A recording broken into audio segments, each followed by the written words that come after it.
she didn't really need to have Kenobi or Skywalker blood, because if you look at precedent in Star Wars, now this is obviously taking into account Legends and all the other stuff that Disney has all of just with the stroke of a pen said this is not canon anymore.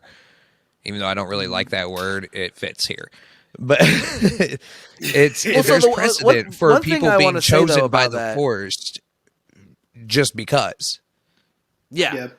Well, I do if the fact that the reason why they did it was because obviously they don't own the copyrights because they were all individual writers and it'd just be too hassling to get it all. But what I do like is that they've titled it Legends, and you can almost interpret it as those are legends that are told in the Star Wars universe.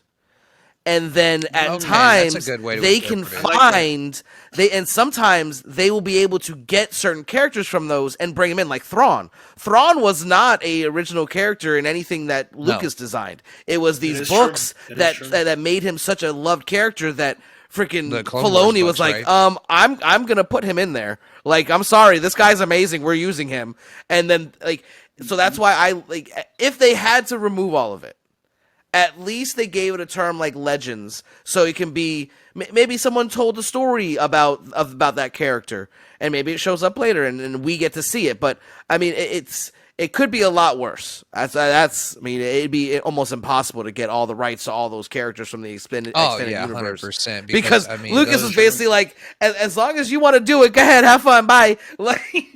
Well, not only that, but a lot of those writers, you can tell that they actually paid attention to what the previous author did, because so many of those books, if you actually set them down, they're not written in order chronologically, but if you sit them down and try and piece it all together, you can see a timeline of Star Wars over the course of 100,000 years.